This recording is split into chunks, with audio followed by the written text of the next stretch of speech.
And if you ignore my dog like I normally do, you're going to see this beautiful stick that I got. This thing is going to be absolutely gorgeous.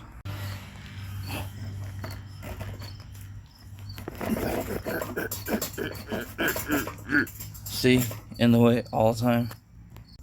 Well, there's one side of it. I got it cut. I don't know. Here's the other side. I got it cut off. And now this is all like partially stripped away. But yeah, I'm going to do a few more cuts. And here we have it. Look at this with a draw shave on it starting. I got smart and decided to tie it to this so I have something solid to pull it against instead of on the table, which was shaking. But that draw shaver isn't actually bad. And now it's time to get me some Arrowhead. I'm gonna get me some of this for using as a dye.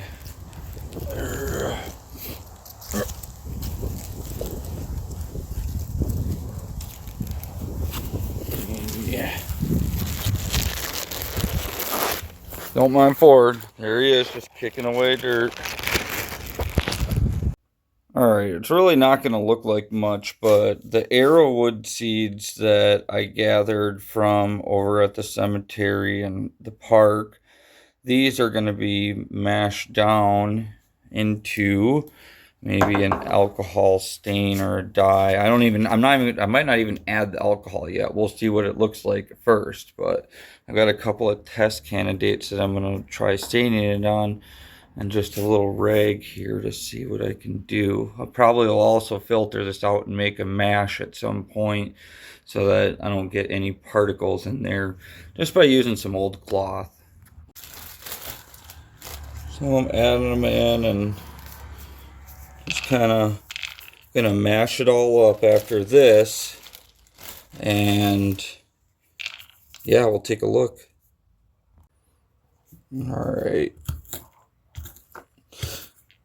And this, I know, is not a proper mortar and pedestal, or mortar pedestal, however you say it, but in all honesty, it's the best that I have. In the future, I might invest in getting one of those. I guess a guy could use like a cheesecloth if he were to do something like this, but I found some clean, like, cotton fabric from some little bag that I didn't need. All those bags that you get for like new bedding and everything. Yeah, I never reuse them. I don't know what the point is. So, anyways, just cut it up. I'm going to do this. I scoop most of that out over there, and now I got it in here. Take it like this, kind of just ball it up. Don't mind those.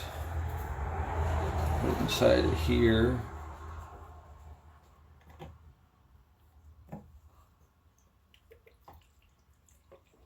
Pour some alcohol over the top. I'll just let it sit. We'll let it sit and see what happens after that. I am already impressed, like, at the quality dye that I'm getting out of this. At least, if anything, this would be an extraordinary dye for fabric if I had to use it. But yeah, so far this is only after 10 minutes. Look at that rich purple, so vibrant. So, like, as I think about it, I should probably, like, turn this into a, like, concentrate solution, because I have these bottles here I picked up, and these things I can just add it to a base depending on what I would really need it for. So, yeah, maybe that's what I'll do. I'll keep letting it sit and just turn into a concentrate. Dilute it when I need it. So using arrowwood berries, I made a dye. Now this dye had the berries soaking in the alcohol after I mashed them up for approximately 10 minutes. And it gave it this like nice light purple. I didn't really care. I wanted it much more rich and vibrant. So instead, I took the remaining of my arrow berries arrowwood berries and mashed them up. And this was soaking overnight. So this is going on about, I would say, 14 hours now. And the subtle color difference, you can't really see it, but you can, is that this is a lot lighter. So we're going to see what the end result is with this. Alrighty, moment of truth. I got this clear piece here. And I'm going to take just a little bit. You know what I should do, actually? I don't need to be wasteful. I'll just cut that little piece right there. Now, let's grab some. Well, it's already a lot darker. I don't know. It's alright.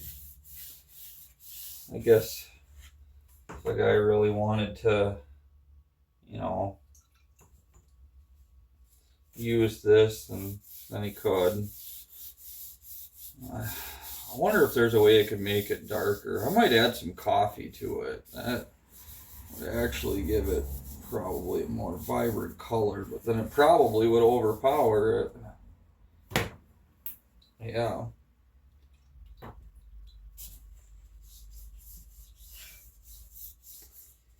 And that first sample I showed you is actually after 3 coats of the stain. So this is going to be a learning process. We'll come back and we'll try it again and see where we are after that. Yeah, we're just going to stop and grab us some of the buckthorn berries from the park here. But check it out, and then it stains your hand really good. It makes it purple really quick, but yeah, you just look at one of these things right here. And right away, it's gonna be a perfect stain.